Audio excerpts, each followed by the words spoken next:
প্রিয় ভাই বোনেরা, কেমন আছো তোমরা? আবারও ফিরে আসলাম এডমিশন ফিজিক্স ক্লাস নিয়ে। আজকে হবে পদার্থবিজ্ঞান দ্বিতীয় পত্র সপ্তম অধ্যায় ভৌত বিজ্ঞানের ক্লাস। আমি এখন হোয়াইট বোর্ডে যে সূত্রগুলো লিখবো, এই সূত্রগুলো তুমি আগে খাতায় তোলো, তারপর আমরা অঙ্কে আসতেছি।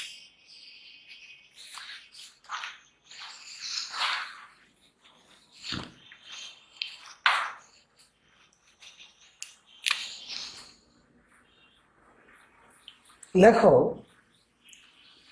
B naught equal E naught by C. B naught equal E naught by C. এখানে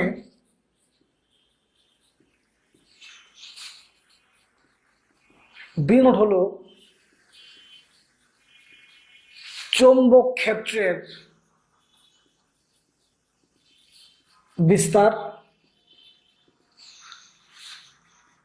ই নট হলো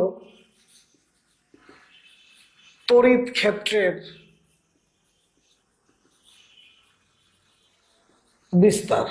আর সি তো তুমি আলোর বেগ জানো, সেটা কি আলোর বেগ। এই সি যে আলোর বেগ,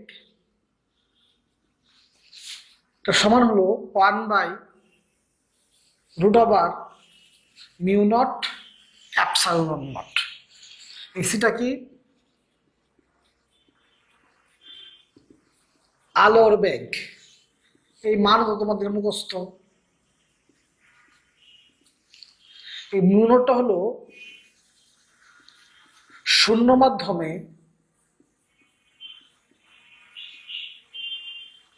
চৌম্বক ক্ষেত্রের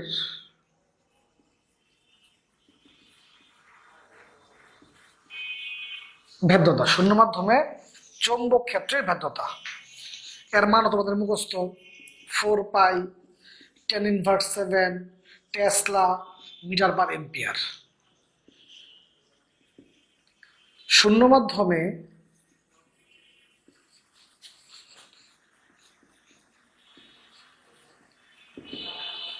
তড়িৎ ক্ষেত্রের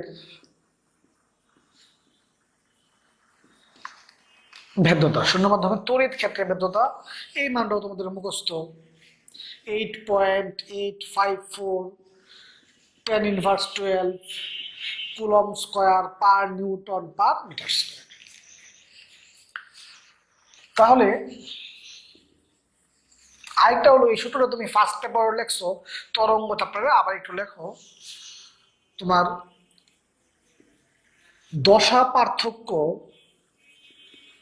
ও পথ পার্থক্যের মধ্যে সম্পর্ক।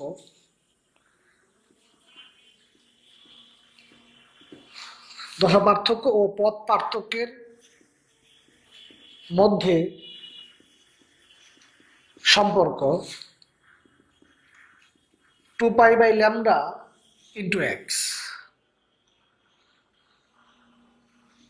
দশা পার্থক্য ও পথ পার্থক্যের মধ্যে সম্পর্ক ডেল্টা ইকুয়াল 2π/λ×x। এখানে ডেল্টাটা হলো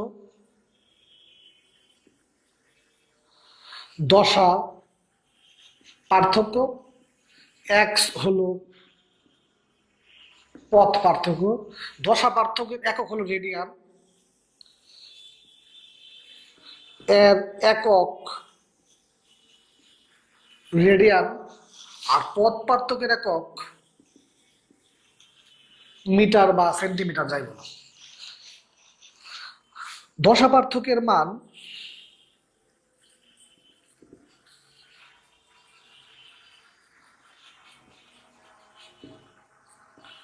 দশা পার্থক্যের মান 2π থেকে বড় হতে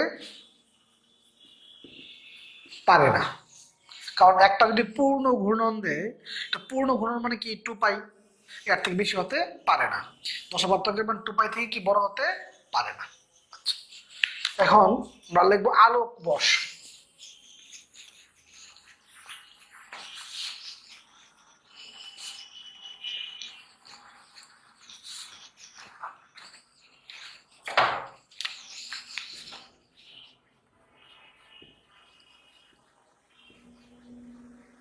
আলোক বর্ষ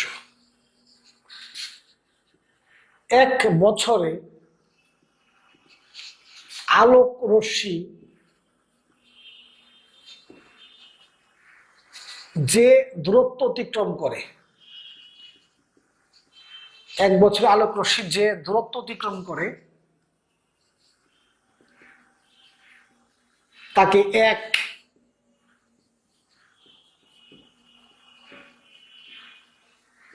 আলোক বর্ষ বলে।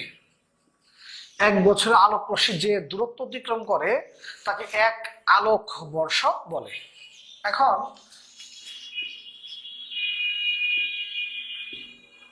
আলোক বর্ষ দূরত্বের একক নির্দেশ করে, অর্থাৎ এর একক কিলোমিটার বা মিটার, এবং মাত্রা এল। এগুলো কিন্তু অবজেক্টিভ আসে। আলোক বর্ষের মাত্রা কি? এল। আলোক বর্ষের কার একক নির্দেশ করে? দূরত্বের একক নির্দেশ করে। একক কি? কিলোমিটার বা মিটার। এক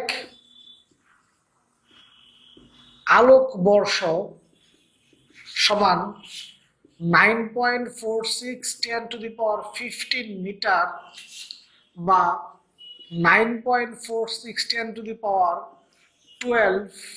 কিলোমিটার। এই মানটাও পরীক্ষায় আসে। তোমাদের সময় আসতে পারে 10 আলোক বর্ষ কত? এক আলোক বর্ষ যদি এত হয়, 10 আলোক বর্ষ কি হবে? 10 দিয়ে গুণ। এখন তোমার 7টা তরঙ্গ দৈর্ঘ্যের নাম এবং মান সিরিয়ালি মুখস্থ করতে হয়। 7টা তরঙ্গ দৈর্ঘ্যের নাম এবং মান সিরিয়ালি মুখস্থ করতে হয়। এই মানগুলো পরীক্ষায় আসে অনেক সময়। আচ্ছা, আমি লিখে নিই।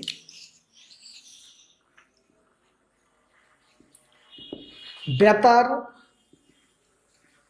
তরঙ্গ, মাইক্রোওয়েভ তরঙ্গ,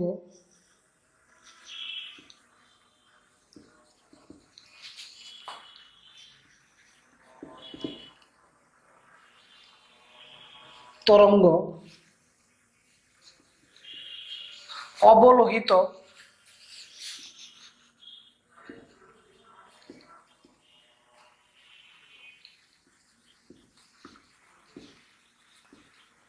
দৃশ্যমান, বেতার তরঙ্গ, মাইক্রোওয়েভ তরঙ্গ, অবলোহিত, দৃশ্যমান, অতি বেগুনি রশ্মি,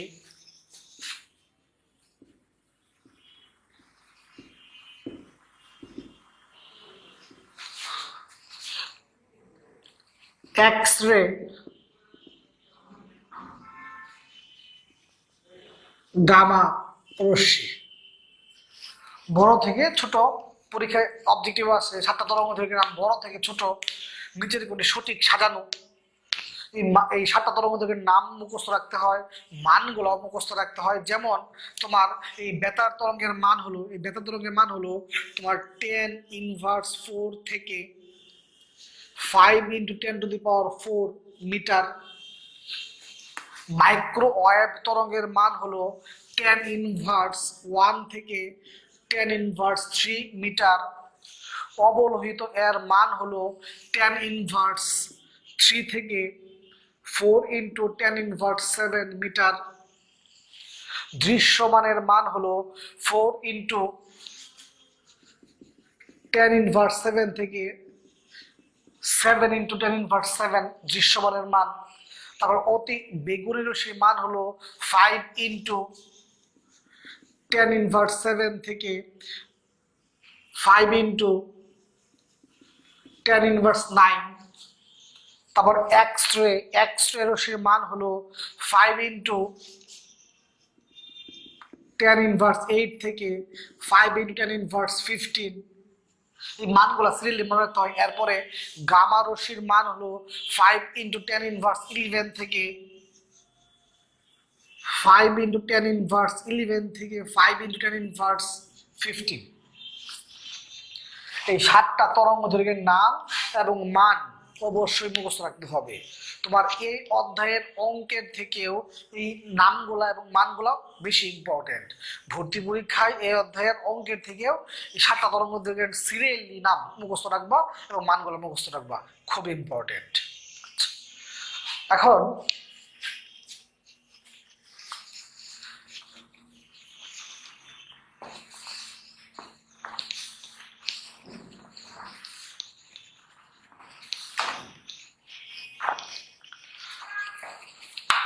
ইয়ং এর দ্বিতীয় পরীক্ষা।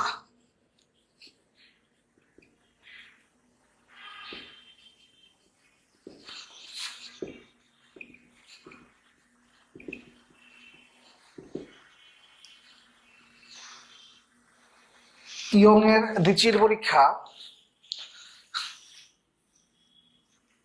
এই যে একটা চির, চির মানে হলো ছিদ্র, এখানে একটা আলোক রশ্মি,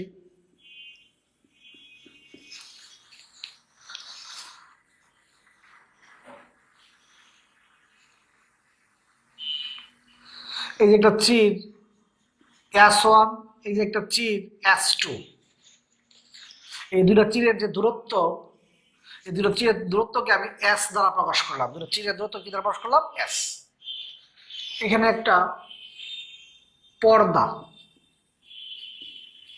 পর্দা, এই যে দূরত্বটা, এই দূরত্বটা হলো পর্দার দূরত্ব। পর্দার দূরত্বকে আমরা কি দ্বারা প্রকাশ করলাম? ডি দ্বারা প্রকাশ করলাম। ডি কি? পর্দার দূরত্ব। এস কি? এই দুটো চিরের দূরত্ব। আলোক রশ্মি এখানে যা পড়লো, আলোক রশ্মি এখানে যা মিলিত হলো, ঠিক আছে? এখানে কোথাও উজ্জ্বল আলো হবে, কোথাও অন্ধকার আলো হবে। উজ্জ্বল, অন্ধকার, উজ্জ্বল, অন্ধকার। এই যে তোমার একটা উজ্জ্বল আর একটা অন্ধকার, একটা উজ্জ্বল আর একটা অন্ধকারের দূরত্বটাকে বলি আমরা এক্স, এটাকে বলি আমরা ডুরার দূরত্ব। একটা উজ্জ্বল আর একটা অন্ধকার, একটা উজ্জ্বল আর একটা অন্ধকার, এই যে দূরত্বটাকে আমরা কি বলি? ডুরার দূরত্ব। এখন ইয়ং এর দ্বিতীয় পরীক্ষায় সূত্রটা হলো এরকম যে x equal n lambda d by s. তাহলে তুমি দেখছোই এই এক্সটা কি? ডুরার দূরত্ব, এস চিরের দূরত্ব, ডি পর্দার দূরত্ব, ল্যামডা তরঙ্গ দৈর্ঘ্য, এন হলো ক্রম সংখ্যা। যদি প্রশ্নের মধ্যে ক্রম সংখ্যা দেওয়া থাকে তুমি সূত্রের মধ্যে এন লিখবা, আর যদি ক্রম সংখ্যা দেওয়া না থাকে তুমি এন লিখবা না। তাহলে এখানে এসটা কি? চিরের দূরত্ব, ডি কি? পর্দার দূরত্ব, এক্স কি? ডুরার দূরত্ব, ল্যামডা তরঙ্গ দৈর্ঘ্য, আর এন হলো ক্রম সংখ্যা।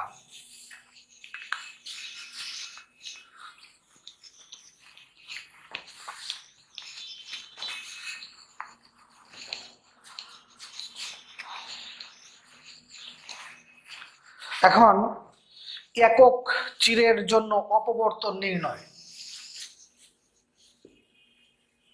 একক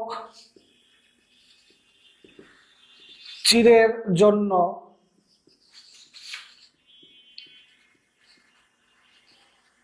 অপবর্তন নির্ণয়। একক চিরের জন্য অপবর্তন নির্ণয়, একটা হলো অবম বা অন্ধকার পট্টির জন্য a sine theta equal n lambda, a sine theta equal n lambda. এখানে এই এ হলো চিরের বেধ বা প্রস্থ, এন ক্রম সংখ্যা, থিটা অপবর্তন কোণ, ল্যামডা তো তরঙ্গ দৈর্ঘ্য জানোই। চরম বা উজ্জ্বল পট্টির জন্য, চরম বা উজ্জ্বল পট্টির জন্য a sine theta equal 2n+1 lambda by 2। অবম বা অন্ধকার পট্টির জন্য a sine theta n lambda, চরম বা উজ্জ্বল পট্টির জন্য a sine theta 2n+1 lambda. যদি কোনো অঙ্কের মধ্যে তুমি দেখো চরম, অবম বা উজ্জ্বল, অন্ধকার কোনো কিছুই লেখা নাই, তাহলে এই অবময় সূত্র দিয়ে করবা। যদি প্রশ্ন চরম, অবম বা অন্ধকার, উজ্জ্বল কোনো কিছুই লেখা না থাকে, তাহলে কোন প্রশ্নের মধ্যে লেখা নাই, তাহলে তুমি এই অবময় সূত্র দিয়ে অঙ্ক করবা, a sin θ equal n lambda.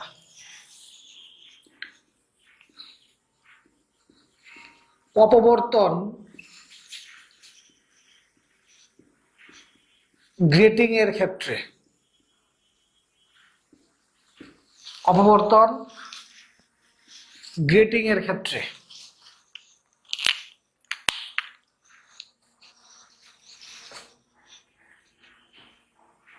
এর উল্টা, অবম বা অন্ধকার পট্টির জন্য, অবম বা অন্ধকার পট্টির জন্য d sine theta equal 2n plus 1 lambda by 2। চরম বা উজ্জ্বল পট্টির জন্য, d sine theta equal n lambda. এখানে অপবর্তন গ্রেটিং এর ক্ষেত্রে তো এটা উল্টা, যদি প্রশ্নের মধ্যে চরম, অবম কোনোটাই লেখা না থাকে, তাহলে এটা অঙ্ক করবা, D sine theta equal n lambda. লেখা থাকলে তো যেটা আছে ওটা দিয়ে করবা, না থাকলে এ সাইন থিটা মনে করবা। প্রশ্নের মধ্যে কোনো কিছু লেখা নাই, তাহলে n ল্যামডা দিয়ে অঙ্ক করবা। কি অঙ্ক করবা? n lambda. অপবর্তন গ্রেটিং এর ক্ষেত্রেও, তখন একক চিহ্নের জন্য যদি প্রশ্নের মধ্যে কোনো কিছু লেখা না থাকে, কোনটা দিয়ে অঙ্ক করবা? n ল্যামডা দিয়ে অঙ্ক করবা। আর লেখা থাকলে তো যা দেশ তাই দিয়ে আমরা অঙ্ক করবো। এটিটা হলো গ্রেটিং ধ্রুবক।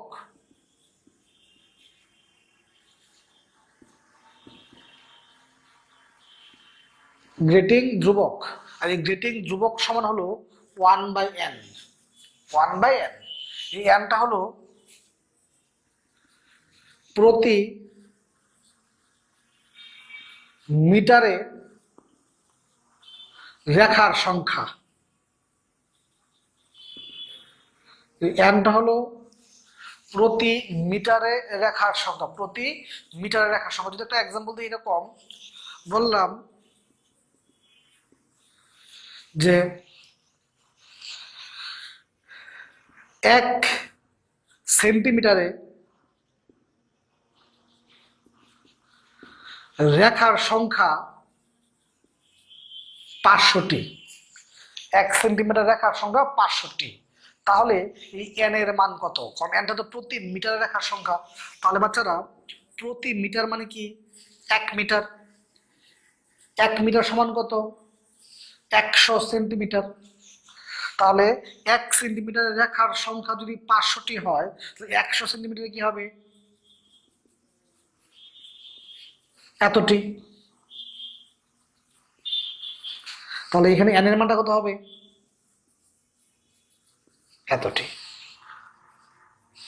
nটা হলো প্রতি মিটারের রেখার সংখ্যা। আমি এখানে বলছিলাম কি, প্রতি সেন্টিমিটার রেখার সংখ্যা, প্রতি সেন্টিমিটার রেখার সংখ্যা। তাহলে আমরা তো এটা প্রতি মিটারে, তাহলে প্রতি মিটার 1 মিটার। 1 মিটার সমান কত? 100 সেন্টিমিটার। তো 1 সেন্টিমিটার যদি 500টি লেখা হয়, 100 সেন্টিমিটার কি হবে? গুণ। এখন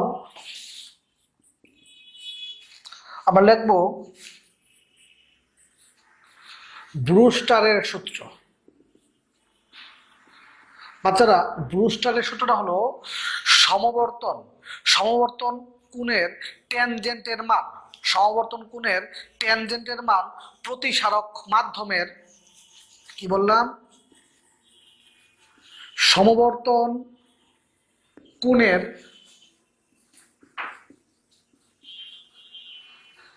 ট্যানজেন্টের মান প্রতিসারক মাধ্যমের আপেক্ষিক প্রতিসরাঙ্কের সমান। সমবর্তন কোণের ট্যানজেন্টের মান প্রতিসারক মাধ্যমের আপেক্ষিক প্রতিসরণের সমান। অর্থাৎ খেয়াল করো, এটা হলো সমবর্তন কোণ। সমবর্তন কোণের ট্যানজেন্টের মান প্রতিসরণের সমান। আইপিটা হলো সমবর্তন কোণ। সমবর্তন কোণের ট্যানজেন্টের মান প্রতিসরণের সমান।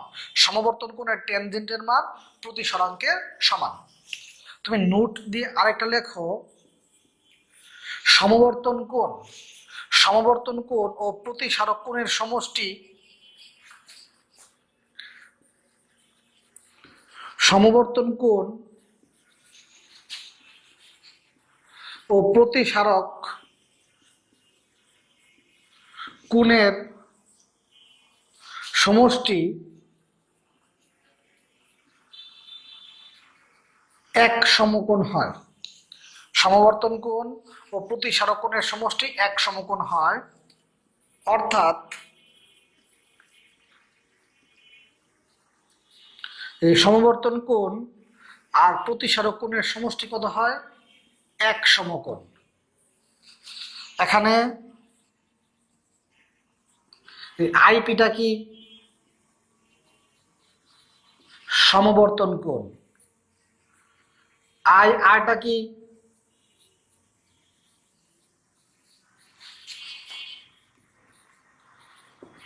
প্রতিসারক কোণ। এটা হলো সমবর্তন কোণ, আর এটা হলো প্রতিসারক কোণ। আচ্ছা, আরেকটা সূত্র তুমি জানো, সংকট কোণ থিটা সি সমান সাইন ইনভার্স 1/, তাহলে এখান থেকে তুমি কি লিখতে পারো? Sine theta C. তুমি জ্যামিতিক আলোক বিজ্ঞানে এই সূত্রটা পড়ছো। আরেকটা সূত্র, এটাও তুমি জ্যামিতিক আলোক বিজ্ঞানে পড়ছো, স্নেলের সূত্র।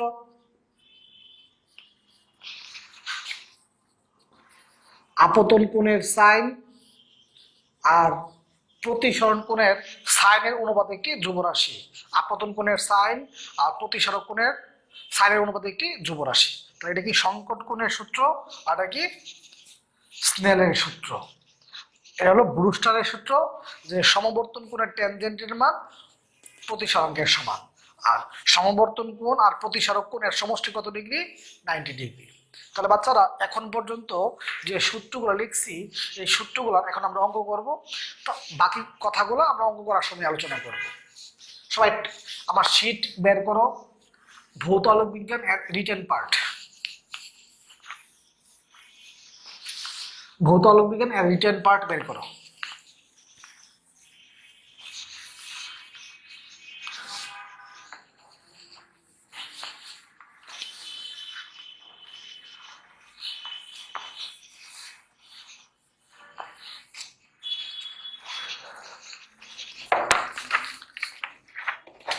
এক নাম্বার অঙ্ক,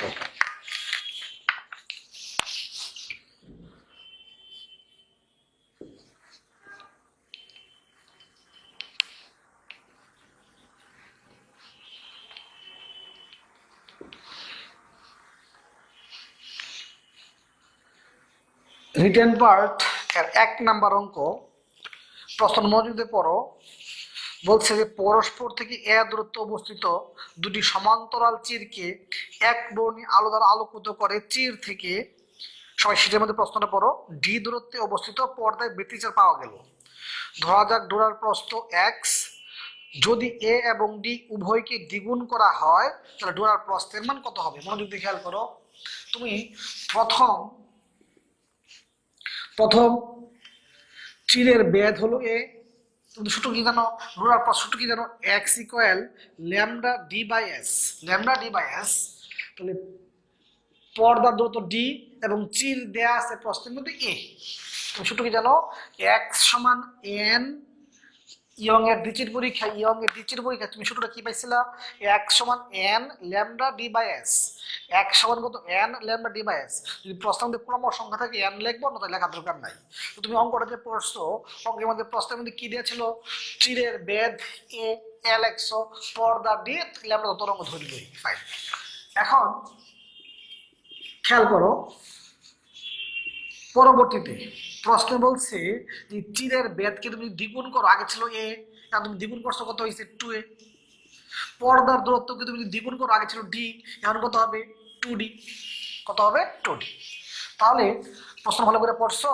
দেখো প্রশ্নে বলছে সেকেন্ড লাইনে, দেখো প্রশ্ন বলছে যদি এ এবং ডি উভয়কে দ্বিগুণ করা হয় দূরার প্রস্থের মান কি হবে। তাহলে আমরা এই আগে ছিল চির এ, এটাকে দ্বিগুণ করছি 2a, আগে পর্দা ছিল ডি, দ্বিগুণ করছে কত হয়েছে 2d, 2 এবং 2 কাটা, কত হয়ে গেছে s ল্যামডা ডি বাই কত a। 2 নং সমীকরণ 1 ও 2 হতে খেয়াল করে দেখো তো, এইটা আর এটা সেম, তার মানে এই দুটা কি হবে সমান, তাহলে এক্স, এটাই তোমার আনসার। প্রথম ভালো করে পড়ছো, প্রথম ছিল এ, আমরা তো সূত্র জানি x equal n lambda d by s, এসটা হলো চিরের দূরত্ব, তো প্রথমে চিরের দূরত্ব এ দ্বারা প্রকাশ করছে, তাই আমি এ লিখছি, পর্দার দূরত্ব ডি লিখছি, ডি সূত্রটা লিখছি। কারণ প্রশ্নে বলছে যদি চিরটাকে দ্বিগুণ করা হয়, দ্বিগুণ করলাম, পর্দাটাকে দ্বিগুণ করা হয়, দ্বিগুণ আগে ছিল ডি, দ্বিগুণ করলে কত হচ্ছে 2d, 2 2 কাটা, এটা এবং এটা সমান, তার মানে এই দুটো কি সমান, তার মানে আগের সমান। এখন তুমি যদি 2 নাম্বার প্রশ্নটা পড়ো,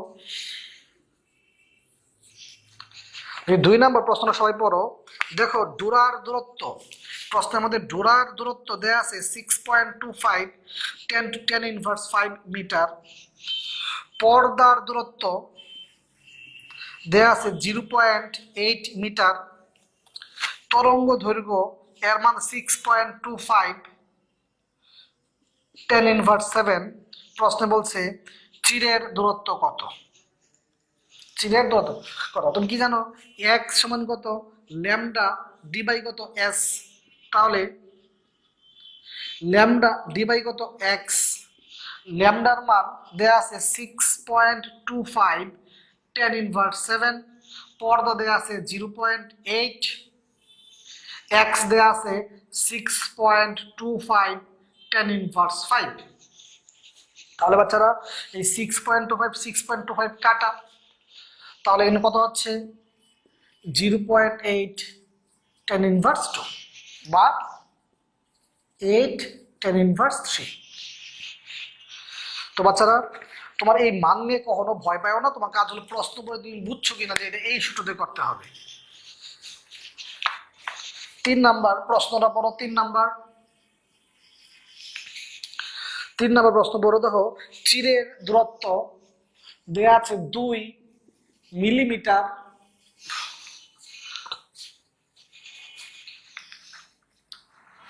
ডোরার দূরত্ব দেয়া আছে 0.295 মিলিমিটার, ডোরার ব্যবধান দেয়া আছে, বলছে তরঙ্গ দৈর্ঘ্য কত।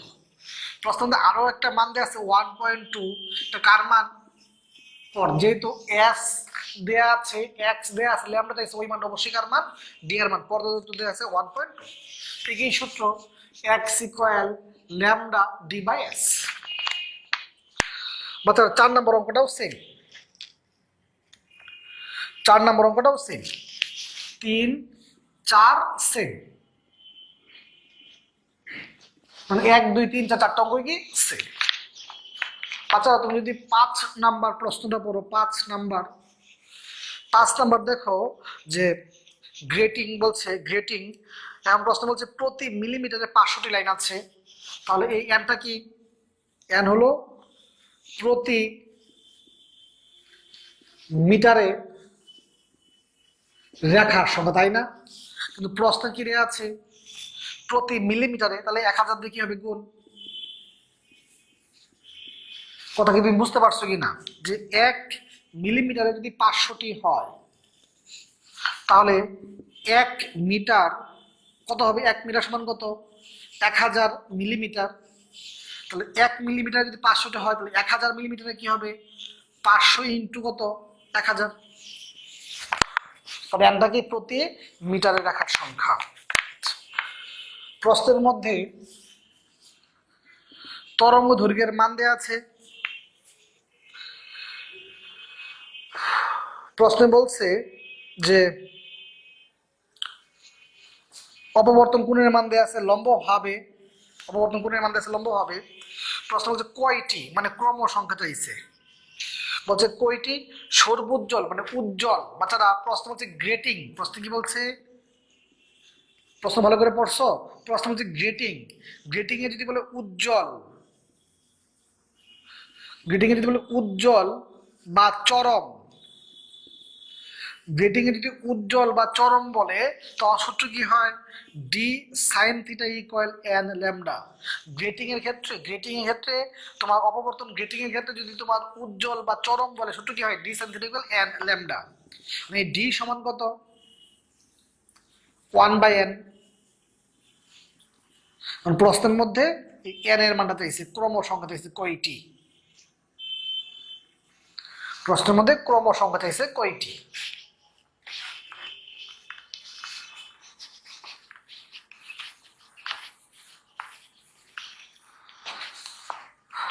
যদি তুমি 6 নাম্বার অঙ্কে যাও, শীটের মধ্যে 6 নাম্বার প্রশ্নটা পড়ো।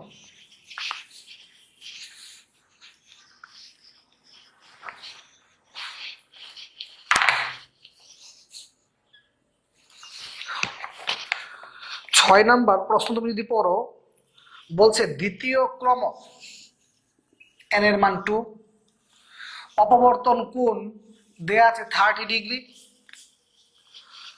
তরঙ্গ দৈর্ঘ্য দেয়া আছে, প্রতি মিটারে রেখার সংখ্যা বের করতে বলছে। সবাই দেখো প্রশ্ন বলছে গ্রেটিং, মানে গ্রেটিং কথা থাকলে গ্রেটিং এর সূত্র ইউজ করতে হবে। গ্রেটিং বলছে প্রশ্নের মধ্যে তুমি দেখো কোথাও উজ্জ্বল অন্ধকার কোনো কিছু লেখা নাই, চরম অবম কোনো কিছু লেখা নাই, না থাকলে এন ল্যামডা সূত্রটা ইউজ করবো। কোন সূত্রটা ইউজ করবা, কোনো কিছু লেখা না থাকলে এন ল্যামডা সূত্র ইউজ করবা। তাহলে তুমি এই সাইন থিটা সমান কত, এই ডি সমান কত 1/n, এন সমান কত হচ্ছে sine theta by n lambda.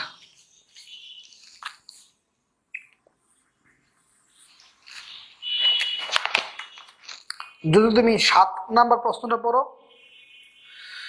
প্রশ্ন দেখো তরঙ্গ দৈর্ঘ্য দেয়া আছে 5600 ন্যানোমিটার, বলছে প্রথম ক্রম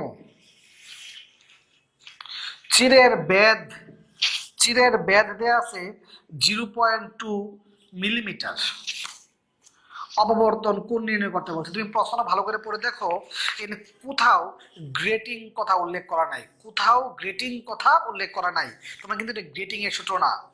বলছে একক চিরের জন্য, প্রশ্ন প্রথমে দেখো কি লেখা আছে, একক চিরের জন্য। একক চিরের ক্ষেত্রে প্রশ্ন হচ্ছে অন্ধকার পট্টি, প্রশ্ন কি বলছে অন্ধকার পট্টি। তাহলে একক চিরের ক্ষেত্রে অবম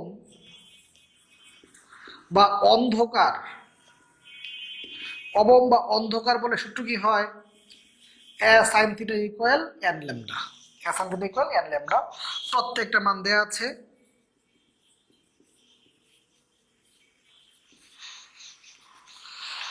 একক চিরের ক্ষেত্রে অবম বা অন্ধকার বলে সূত্র কি, a sine theta equal n lambda. বাচ্চারা 8 নাম্বার প্রশ্নটা তুমি যদি পড়ো, 8 নাম্বার দেখো প্রশ্নের তরঙ্গ দৈর্ঘ্য দেয়া আছে, পথ পার্থক্য দেয়া আছে, বলছে দশা পার্থক্য কত। তুমি পারো আমি জানি, 2π/λ ইন্টু x। 9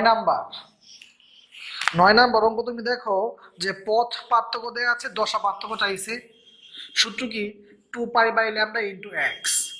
পথ পার্থক্য কত দেয়া আছে, 5λ/2, 5λ/2। তাহলে ল্যামডা কাটা 2 কাটা 5 পাই। বাচ্চা তুমি কিন্তু জানো যে দশা পার্থক্যের মান 2π থেকে বড় হতে পারে না। দশা পার্থক্যের মান 2π থেকে যদি বড় হয়ে যায়, তুমি 2π বিয়োগ করবা, কত হয়েছে 3π, তাও 2π থেকে বড়, তাহলে আবার বিয়োগ করবা পাই, আনসার হলো পাই। দশা পার্থক্যের মান যদি 2π থেকে বড় পাওয়া যাও, তোমার কাজ কি, আর 2π কি করবা, বিয়োগ করবা, যখন তাহলেও বড় আবারও বিয়োগ করবা। মোট কথা কি 2π থেকে ছোট রাখবা, 2π থেকে ছোট রাখার জন্য তুমি কি করছো, 2π বিয়োগ করছো। 10 নম্বর অঙ্কটা সেম, 8, 9, 10 তিনটা অঙ্ক সেম, 8, 9, 10 তিনটা অঙ্ক সেম। বাচ্চারা সবাই শীটের মধ্যে 11 নম্বর কোয়েশন দেখো। 11, 12, 13, 14 এই চারটা অঙ্ক, 11, 12, 13, 14 চারটা এগুলো কিন্তু থিওরি। যে আমি 7টা তরঙ্গ দৈর্ঘ্যের নাম লিখছিলাম মনে আছে? বেতার, মাইক্রোওয়েভ, অবলোহিত, দৃশ্যমান, অতিবেগুনি, এক্স রে, গামারে, 7টা আমি তরঙ্গ দৈর্ঘ্যের নাম লিখছিলাম। এই 7টা তরঙ্গ দৈর্ঘ্যের নাম, এই 7টা তরঙ্গ দৈর্ঘ্যের নাম এবং মানগুলা প্রশ্নে কিভাবে আসতে পারে এইরকম 4টা এক্সাম্পল দিয়ে দিয়েছি আমি 11 থেকে কত 14। যে আমি 7টা তোমাকে যে বলছি 7টা তরঙ্গ দৈর্ঘ্যের নাম এবং মান মুখস্থ করো, আমি বলছি এই অধ্যায়ের অঙ্কের থেকেও এই 7টা তরঙ্গ দৈর্ঘ্যের নাম এবং মান ইম্পর্টেন্ট। তো এইগুলা পরীক্ষায় কিভাবে আসতে পারে এরকম 4টা এক্সাম্পল দিচ্ছি 11 থেকে কত 14। 15 নম্বর প্রশ্ন যদি পড়ো, এটাও একটা থিওরি। 15 নম্বরটা একটা থিওরি। 15 নম্বরটা হলে মনে করো একটা ত্রিমাত্রিক, এরকম ত্রিমাত্রিক স্থানাঙ্ক ব্যবস্থা। এক্স অক্ষ বরাবর মান দেওয়া আছে, ওয়াই অক্ষ বরাবর মান দেওয়া আছে, অপর মানটা কোন অক্ষ বরাবর হবে? জেড অক্ষ বরাবর হবে। জেড অক্ষ বরাবর মান দেওয়া আছে, ওয়াই অক্ষ বরাবর মান দেওয়া আছে, অপর মানটা কোন অক্ষ বরাবর হবে? যে অক্ষটা বাকি আছে। এবং এরা সর্বদাই ধনাত্মক দিকে হয়। সর্বদা কোন দিকে হয়? ধনাত্মক দিকে হয়। যদিও চৌম্বক চৌম্বক অধ্যায় আমি তোমাকে এটা পড়াইছিলাম। তাহলে 15 নাম্বারটা তুমি যদি দেখো,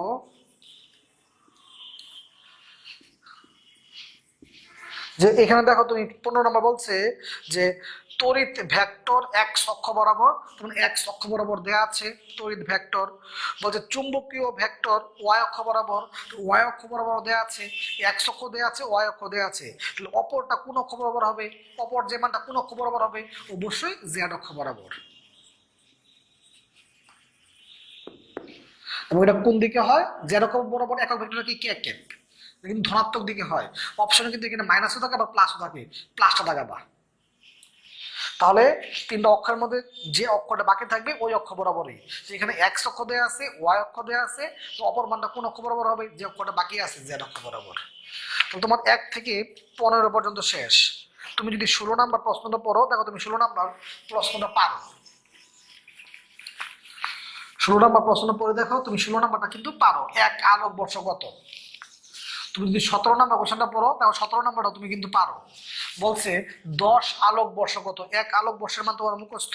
এখানে বলছে 10 আলোক বর্ষ, 10 থেকে কি গুণ। বাচ্চারা 18 থেকে যে 21 পর্যন্ত এগুলো সবগুলো থিওরি। এই উত্তরগুলো মেইন বই লেখা আছে, আমি একটু পরে মেইন বই দাগাই দিব। এগুলো অনুধাবন। তো লিখিত পরীক্ষায়, ঢাকা ভার্সিটির লিখিত পরীক্ষায় এই অনুধাবনগুলো আসতে পারে। এই কারণে আমি এরকম কয়েকটা প্রশ্ন লিখে দিচ্ছি, একটু পরে আমি মেইন বই দাগাই দিব। তো বাচ্চারা 18 থেকে 21 সবগুলো কিন্তু থিওরি। যেমন গঠনমূলক এবং ধ্বংসাত্মক ব্যতিচার কি, এরকম এর শর্ত কি, এগুলো মেইন বই দেখাই দিব। অথবা মেইন বই অনুধাবন আকারে লেখা আছে, আমির হোসেন স্যারের বই, এখানে তুমি দেখে নিবা। 18 থেকে 21 এগুলো অনুধাবন পরীক্ষায়, অনুধাবন লিখিত পরীক্ষায় আসতে পারে।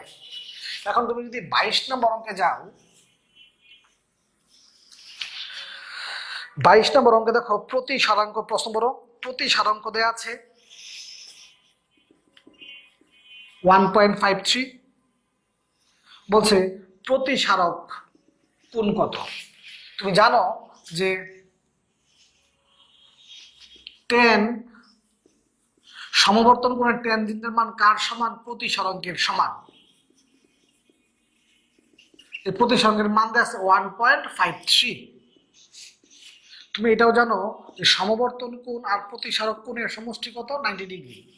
তাহলে তুমি এই মানটা যদি এখানে বসায় দাও, প্রতি সারক কোণটা বেরিয়ে পড়বে। যদি তুমি 23 নাম্বার প্রশ্নটা পড়ো, 23 নম্বর প্রশ্ন দেখো, সংকট কোণ দেয়া আছে। সংকট কোণ দেয়া আছে। বাচ্চা তুমি কিন্তু জানো যে সংকট কোণের সূত্রটা কি 1/, তাই না? তাহলে সংকট কোণ দেয়া আছে 40 ডিগ্রি। 40 ডিগ্রি। এখানে তুমি কিন্তু প্রতি সারাঙ্কের মানটা পাইছো, প্রতি সারাঙ্কের মানটা পাইছো। এখন এখন কিন্তু তুমি জানো যে 10 IP সমান এত। তাহলে তুমি কিন্তু এখান থেকে প্রতি সারাঙ্কের মানটা যদি এখানে বসায় দাও, এখান থেকে তুমি সমবর্তন কোণের মান পাই যাবা। আবার তুমি কিন্তু কি জানো, সমবর্তন কোণ আর প্রতি সারক কোণ এর সমষ্টি কত ডিগ্রি? 90 ডিগ্রি। এখানে তুমি প্রতি সারকের মানটা পাই যাবা। যদি তুমি 24 নাম্বার প্রশ্নটা পড়ো, 24 নাম্বার প্রশ্ন দেখো যে তোমার 60 ডিগ্রি কোণে আপতিত হয়। তো তোমার কি জানো তুমি যে আপতন কোণের সাইন আর প্রতি সরক কোণের সাইনের অনুপাতে একটি ধ্রুব রাশি। এই কোণ দেয়া আছে 60 ডিগ্রি। প্রতিসারক কোণ দেয়া আছে 12 ডিগ্রি, আপতন কোণ দেয়া আছে 60 ডিগ্রি, আর প্রতিসারক কোণ দেয়া আছে কত 12 ডিগ্রি। তো এইখান থেকে তুমি প্রতিসারকের মান পাবা। তারপর তুমি কি জানো, সমবর্তন কোণের ট্যানজেন্টের মান প্রতিসারকের সমান।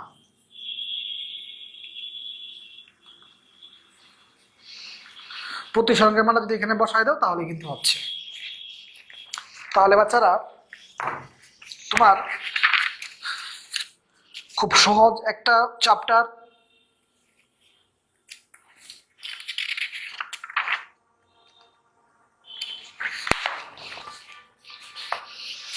সবাই এমসিকিউ পার্ট এর টাইপ 4 এর 1 নাম্বারটা যদি তুমি দেখো, তুমি কিন্তু 1 কি জানো, √μ0 ε0 যদি বর্গ করো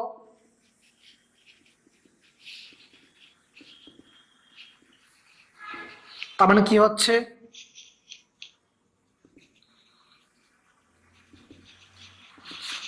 সি তো ব্যাগ মানে কি, তো সবাই টাইপ 4 এর 1 নাম্বার প্রশ্ন পড়ে দেখো, যে বলছে এত এর একক নিম্নের কোনটির এককের সমান, তাহলে এটার একক কার সমান, 1/c² এর সমান। সি তো ব্যাগ মানে ভেলোসিটি, তো এটা কার সমান, 1/ভেলোসিটি² এর সমান বা 1/c² এর সমান।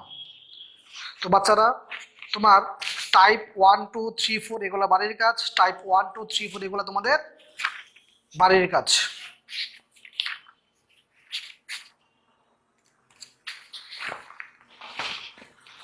টাইপ 1 এর যে অঙ্কগুলো আছে বাচ্চারা, টাইপ 1 এ এমসিকিউ পার্টে টাইপ 1 এর যে অঙ্কগুলো আছে এগুলো তোমাকে আমি জ্যামিতিক আলোক বিজ্ঞান অধ্যায়ে পড়াইছি, তাই এখানে লিখে দেই নাই, একটু লিখে দিই সূত্রগুলো তাহলে তোমার মনে পড়বে। টাইপ 1 এর যে অঙ্কগুলো এগুলো হলো এর সাপেক্ষে বি এর প্রতিসারাঙ্ক, এর সাপেক্ষে বি এর প্রতিসারাঙ্ক যদি প্রশ্নের মধ্যে বেগের মান দেয়া থাকে তাহলে এটা এই যে প্রথমটা কি হবে উপরে, যদি প্রশ্নের তরঙ্গ দৈর্ঘ্যের মান দেয়া থাকে প্রথমটা কি হবে উপরে, যদি মানে সকল ক্ষেত্রেই প্রথমটা হবে উপরে, শুধুমাত্র প্রতিসারাঙ্কের ক্ষেত্রে প্রথমটা কি হবে নিচে। এবং এই সূত্রের অঙ্ক তোমাকে আমি কোথায় পড়াইছি, জ্যামিতিক আলোক বিজ্ঞান অধ্যায়ে পড়াইছি, এই কারণে এই ভৌত আলোক বিজ্ঞান অধ্যায়ে আমি আবার দ্বিতীয়বার লিখি নাই। তো টাইপ 1 এর সবগুলো অঙ্ক এই সূত্রের, সবগুলো অঙ্ক এই সূত্রের। ওকে, টাইপ 1 2 3 4 এগুলো তোমাদের বাড়ির কাজ, বাসায় চেষ্টা করো। যদি কেউ কোনো অঙ্ক না পারো আমাকে ইনবক্স করবা, আমি তোমাকে বুঝাই দিতে চেষ্টা করব। তো বাচ্চারা ভৌত আলোক বিজ্ঞান খুব একটা সহজ চ্যাপ্টার ছিল, তুমি এই অধ্যায়ের অবশ্যই এমসিকিউ পার্ট বাসায় প্র্যাকটিস করবা।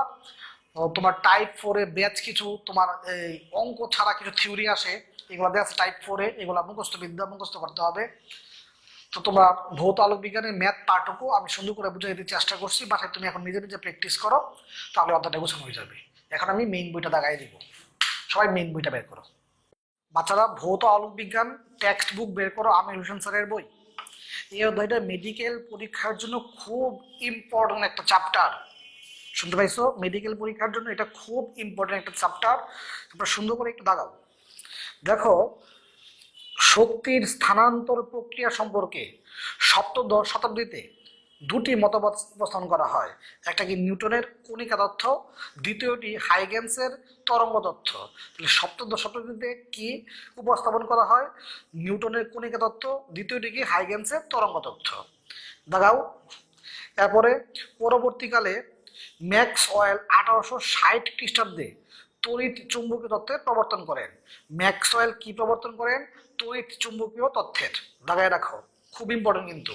আচ্ছা, তারপরে তোমার স্যার আইজ্যাক নিউটনের সমসাময়িক ডাচ বিজ্ঞানী হাইগেন্স আলোক তরঙ্গ তত্ত্ব উপস্থাপন করেন।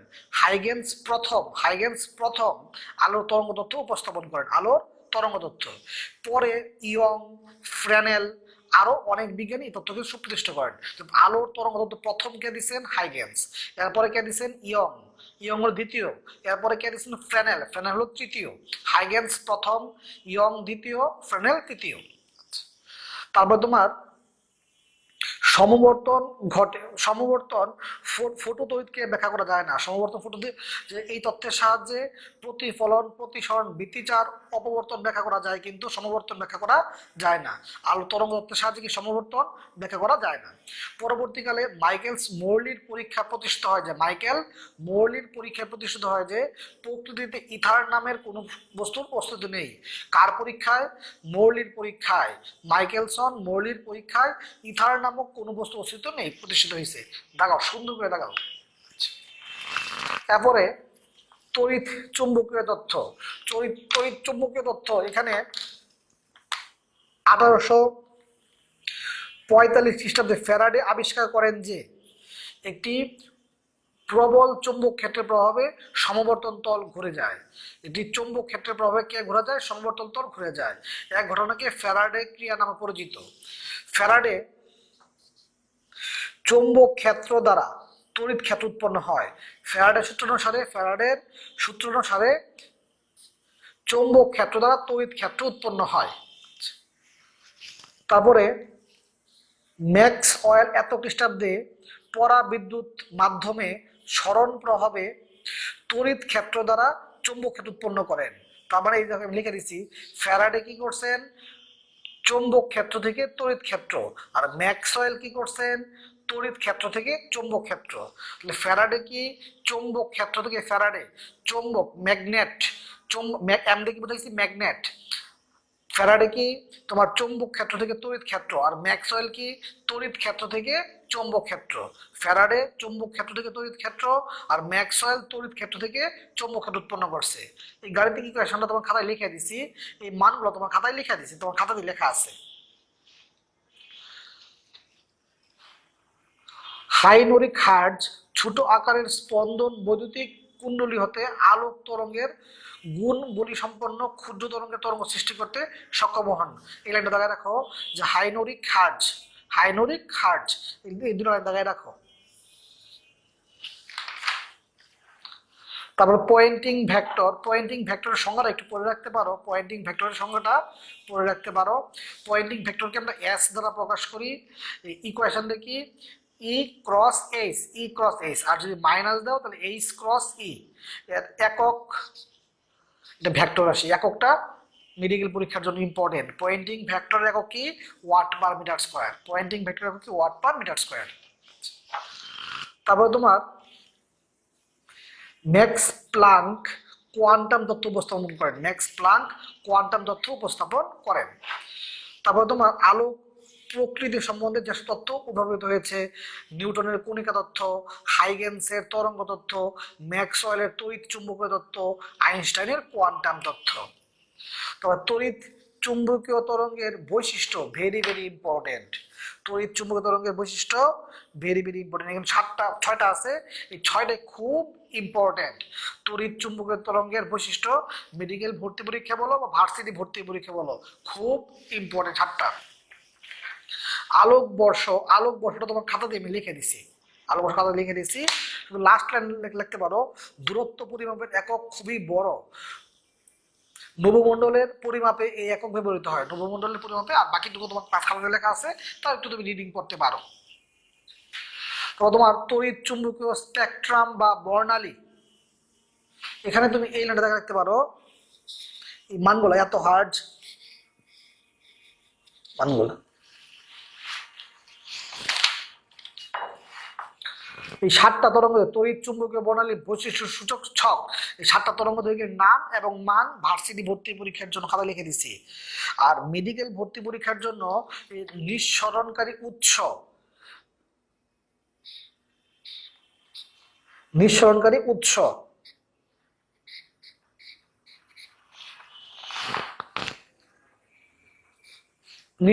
উৎস এইগুলো দেখা রাখতে পারো, ঠিক আছে। আর বৈজ্ঞানিক প্রয়োগ এবং ব্যবহার, বেতার তরঙ্গ, দূরবর্তী স্থানে স্পন্দনের ছবি, রাডার যন্ত্রে মাইক্রোওয়েভ, নৌ এবং বিমান চালনায়, মাইক্রো ওভেন ব্যবহারে, তারপর তোমার অবলোহিত জ্যোতির্বিদ্যায়,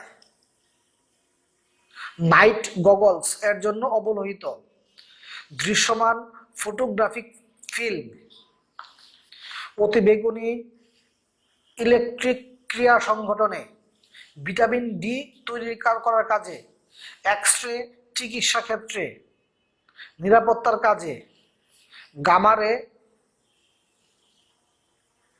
ধাতব পদার্থের খুঁত নির্ণয়ে, ক্যান্সার আক্রান্ত সেলকে ধ্বংস করার জন্য গামা রশ্মি। ওকে, তাহলে ভার্সিটি ভর্তি পরীক্ষার জন্য 7টা নাম এবং মান মুখস্থ করলেই হবে। আর মেডিকেল পরীক্ষার জন্য নিঃসরণ উৎস এবং বৈজ্ঞানিক প্রয়োগগুলো আমি যেভাবে দাগাই দিচ্ছি সেভাবে পড়বা।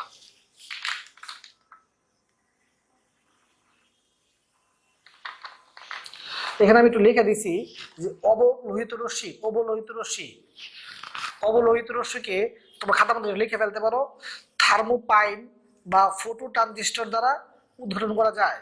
এর ব্যবহার আবহাওয়ার পূর্বাভাস দিতে, ফলকে শুষ্ক করতে, মাংসপেশির ব্যথা বা টান এর চিকিৎসায়, শত্রুর এয়ারক্রাফট অনুসন্ধানে অবলোহিত রশ্মি। আর অতিবেগুনি রশ্মির ব্যবহার কি? চুরি নিরোধক, অ্যালার্ম, শল্য চিকিৎসায় ব্যবহৃত, স্বয়ংক্রিয় দরজা থেকে খোলার যন্ত্রে, আসল হীরা এবং নকল ব্যাংক নোট উদ্ঘাটনে ব্যবহৃত হয়। এগুলো একটু খাতার মধ্যে লিখে রাখতে পারো, তোমার জন্য ভালো হবে। খাতার মধ্যে লিখে রাখতে পারো যে আবহাওয়ার পূর্বাভাস দিতে, ফলকে শুষ্ক করতে, মাংসপেশির ব্যথা এবং টানের চিকিৎসায়, শত্রুর এয়ারক্রাফট অনুসন্ধানে অবলোহিত। আর অতিবেগুনি কি? চুরি নিরোধক, অ্যালার্ম, শল্য চিকিৎসায়, স্বয়ংক্রিয় দরজা খোলার যন্ত্র ও কাউন্টারে, আসল হীরা ও নকল নোট উদ্ঘাটনে অতি বেগুনি রশ্মি। খাতায় লিখে রাখলে তোমার জন্য ভালো হবে।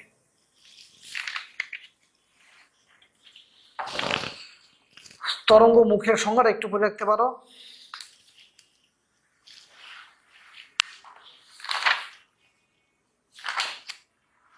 অর্থাৎ আলোর ব্যতিচার এখানে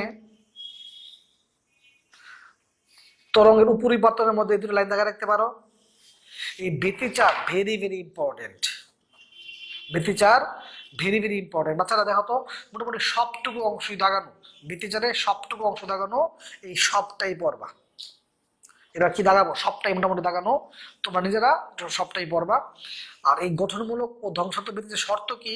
ঢাকা ভার্সিটি লিখিত পরীক্ষায় আসতে পারে। গঠনমূলক ও ধ্বংসাত্মক ব্যতিচারের শর্ত কি? ঢাকা ভার্সিটি লিখিত পরীক্ষায় আসতে পারে। এই সবটাই তোমরা রিডিং করে এমসিকিউ তৈরি করবা। দেখো সবটাই মূলত দাগানো।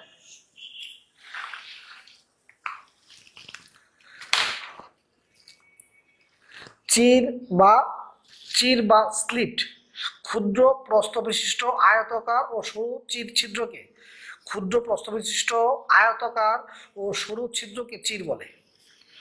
ক্ষুদ্র প্রস্থ বিশিষ্ট আয়তাকার সরু ছিদ্রকে।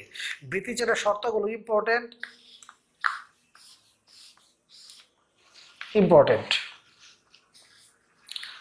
আলোকের ব্যতিচারের বৈশিষ্ট্য, এটাও ইম্পর্টেন্ট।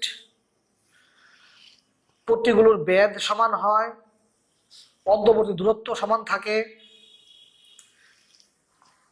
ব্যতিচার অন্ধকার পট্টিতে কোনো আলো থাকে না, এরা সম্পূর্ণ অন্ধকার থাকে, প্রাবল্য সমান থাকে।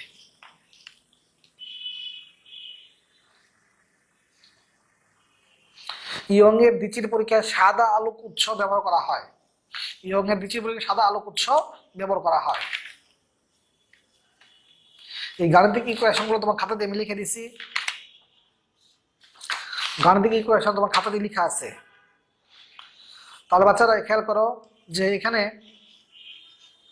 আলোকের অপবর্তন, বস্তুর কিনারা ঘেঁষে আলোকের খানিকটা বেঁকে যাওয়াকে অপবর্তন বলে। শব্দ যেহেতু তরঙ্গধর্মী, সুতরাং শব্দের অপবর্তন হয়, একে শব্দের অপবর্তন বলে। অপবর্তনের শর্ত, দুটি শর্ত। খাড়া ধারের সরু ছিদ্রের ক্ষেত্রে আলোকের অপবর্তন দুই প্রকার, ফ্রেনেল, ফ্রনহফার। ফ্রেনেল হলো সসীম,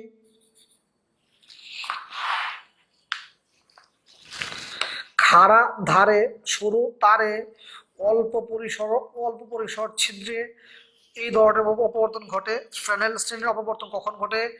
খাড়া ধারে সরু তারে অল্প পরিসর ছিদ্রে। ফ্রনহফার এটা হলো অসীম দূরত্বে হয়, অসীম দূরত্বে। একক রেখা ছিদ্র বা চিরের ক্ষেত্রে, যুগ্ম রেখা ছিদ্র, গ্রেটিং, ঝাঁঝরি এই ক্ষেত্রে এই ফ্রনহফার শ্রেণী অপবর্তন ব্যবহৃত হয়। এই গাণিতিক ইকুয়েশনগুলো তোমার খাতায় আমি লিখে দিছি। আলোকের অপবর্তনের বৈশিষ্ট্যগুলো পড়তে হবে, 5টা বৈশিষ্ট্য পড়তে হবে। এই আলোকের অপবর্তন এবং বৃত্তিচাপের মধ্যে পার্থক্য ঢাকা ভার্সিটি লিখিত পরীক্ষা আসতে পারে। আলোকের অপবর্তন ও বৃত্তিচাপের মধ্যে পার্থক্য দুটো লিখলেই হবে, আসতে পারে। অপবর্তন গ্রেটিং 2 প্রকার, নিঃসরণ বা নির্গমন গ্রেটিং, প্রতিফলন গ্রেটিং। তারপর তোমার গ্রেটিং এর প্রতি সেন্টিমিটারে প্রায় দাগ সংখ্যা থাকে কত? 10,000টি। গ্রেটিং এর প্রতি সেন্টিমিটার 10,000টি দাগ কাটা থাকে। একটি চিরের প্রস্থ 10⁻⁴ সেন্টিমিটার, অনেক বই 10⁻⁷ মিটার লেখা, 10⁻⁴ সেন্টিমিটার বা 10⁻⁷ মিটার। গ্রেটিং ধ্রুবকের সংখ্যাটা একটু পড়তে পারো। গ্রেটিং ধ্রুবকের ব্যবহারগুলো ইম্পর্টেন্ট মেডিকেল পরীক্ষার জন্য। আলোকের সমবর্তন 5টি তথ্য আছে।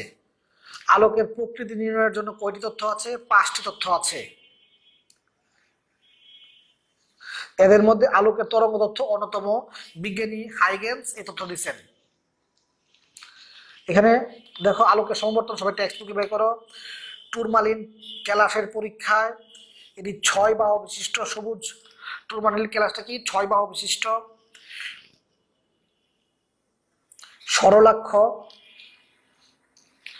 টুরমালিন ক্যালাস পরীক্ষায় আলোকের সমবর্তন হয়। টুরমালিন ক্যালাস পরীক্ষায় কি হয়? আলোকের সমবর্তন। শুধু এই লাইনটা মনে রাখলেই হবে। 90 ডিগ্রিতে কোনো আলোক থাকে না। 90 ডিগ্রিতে কোনো আলোক থাকে না। এই পরীক্ষাটা দেখা যাচ্ছে 90 ডিগ্রিতে কোনো আলোক নেই।